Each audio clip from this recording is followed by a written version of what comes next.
Morning, everyone. How are you doing? Today, we are going to talk about Aero.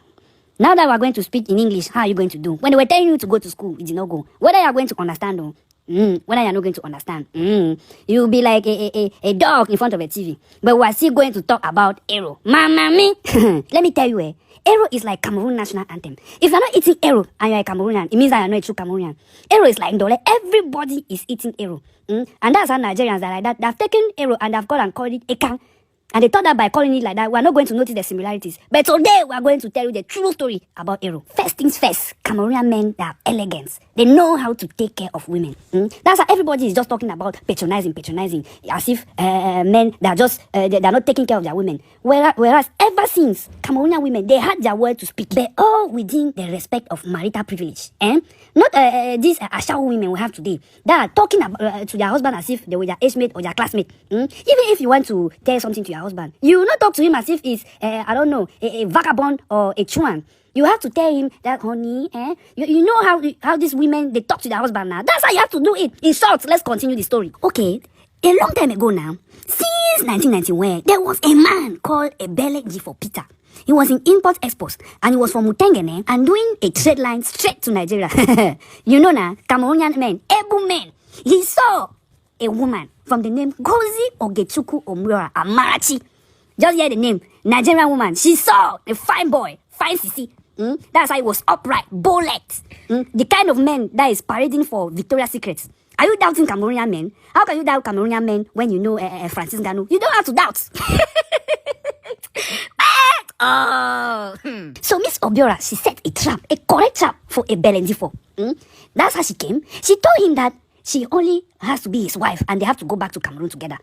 A Belendifo said that he was a married man and he did not want to abuse his wife by taking another wife back with him to Cameroon. But she only said that she's going to get married to him. And it was not just because he was a fine man. Did I not tell you in the beginning that Cameroonian men are gentlemen? They know how to take care of women. They know how to speak to women. Not all these rowdy Nigerian men that are just shouting anyhow in the careless. He spoke gently to her. He was kind to her. And she decided that they are only going to go back to Cameroon to get married. Even though he told her that he had multiple wives, he is polygamous. She only said that just because of his kindness, they are going to get married back to Cameroon. Oh, Lucky Ngozi Ogechuku Obiora Amarachi, she finally found her Cameroonian messiah. And that is how both of them go back to Cameroon. She was welcomed, they threw her a nice party, and she even slept with her husband that night. But the next day, the very next day, she woke up and she didn't see her husband. She knew that maybe he's a very busy man and he must have left for work. But to her great surprise, an odor slapped her nose. A pleasant, gentle odor slapped her nose.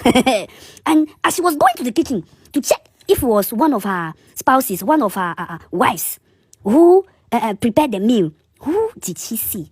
Her newly wedded husband, a Belenji for Peter, cooking a delicious meal for his newly wedded wife. Ngozi Ogechuku Obiora Amarachi. At this point, needless to remind you that it was Aero he cooked for her.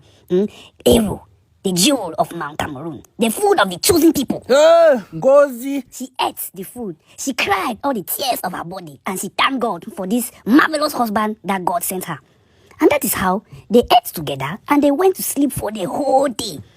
A few months later, she gave birth to her first child, their very first child.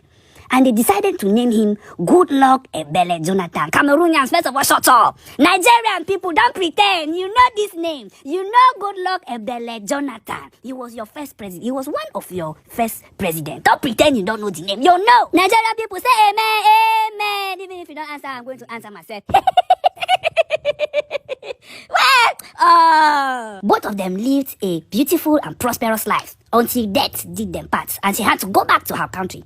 Back in her country, Ngozi had to preach the good news of Cameroonian men to Nigerian men in order for them to be more tender, more gentle with their wives. But how difficult was that task?